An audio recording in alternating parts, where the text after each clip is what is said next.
I'm John Perry, and with me is Ken Taylor. And our guest today is Rae Langton. She's a professor of philosophy from MIT. She's author of Sexual Solipsism, Philosophical Essays on Pornography and Objectification. Rae, welcome to Philosophy Talk. Thank you. Thanks for inviting me. Rae, pornography is, I guess, an intrinsically interesting subject. Any thinking citizen these days would wonder about it and be gripped by what's going on. But is there anything special that we as philosophers bring to the discussion?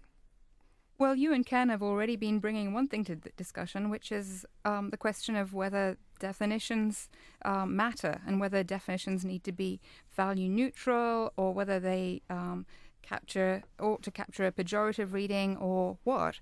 So I think it's pretty clear that the minute you start looking at the way we use these words, whether pornography, obscenity, you can't just throw up your hands like the judge who said, I know it when I see it. We can do more. And one way that I got interested in this was actually because of the issue of definitions.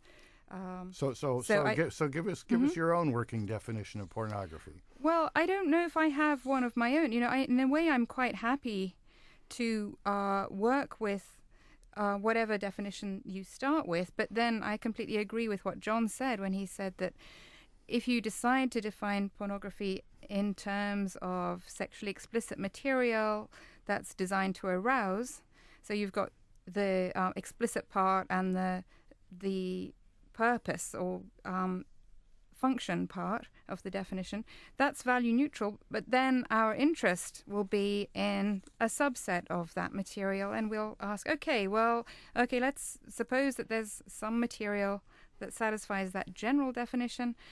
Let's turn our attention to the material that Ken is interested in when he says that it's that it's objectifying and that it expresses perverse tastes. And anyway, there are lots of different things that he said, by the way. Rae, I want to ask you, you started to mention in passing how you got interested in this subject. There's something about... Right. Tell us a little bit more about that. Okay, so there was a famous legal definition of pornography, which was drafted by Catherine McKinnon and Andrea Dworkin, which was very different to the down-to-earth definition that John was mentioning.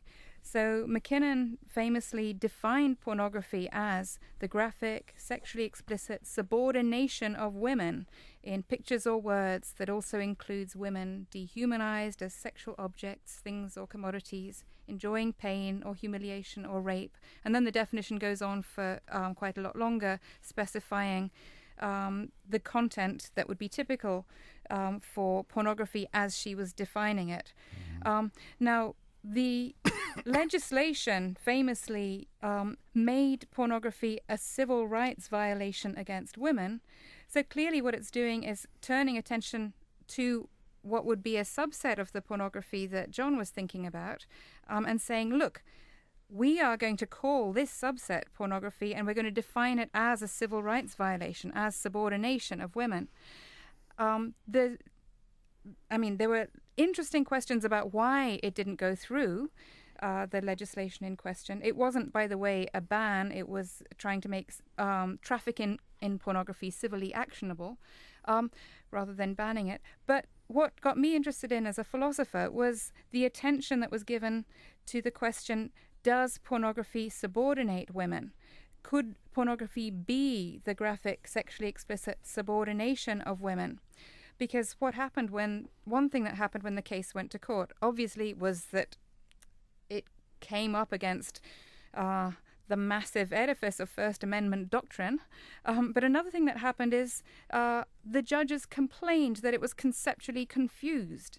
Now, philosophers always prick up their ears when they hear a complaint about conceptual confusion, and I don't think that claim is conceptually confused at all. There's nothing confused about the idea.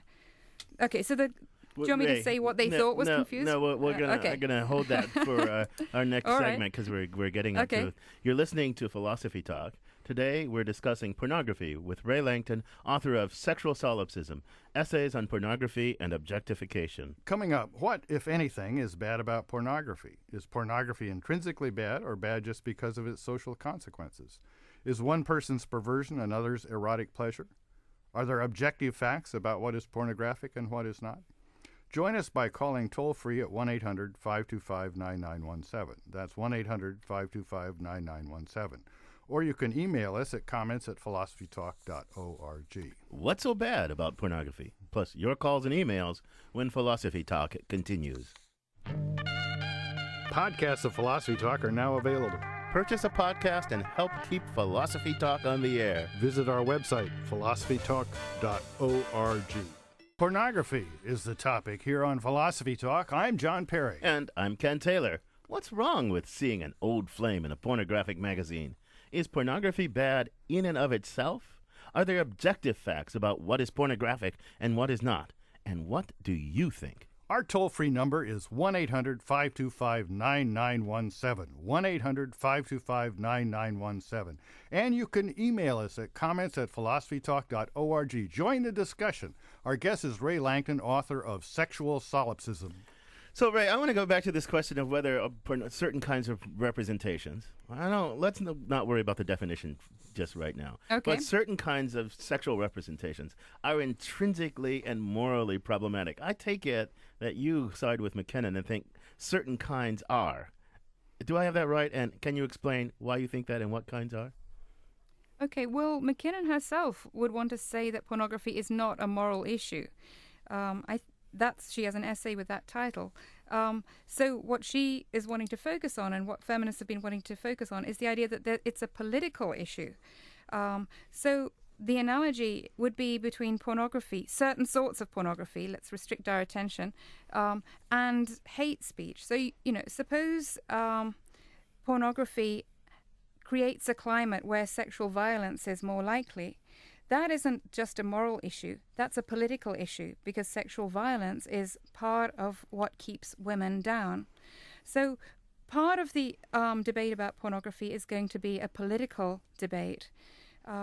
And part of it, though, I do think is a moral issue. So it has to do with wider questions about what sort of life you want to live. And here's where general issues about whether you want to live a life where your sexual imagination is invaded and taken over by the scripts of the pornographers, or whether you would prefer sex to be a voyage of discovery with a real human being. These come in. And those are general moral issues which are not feminist political issues.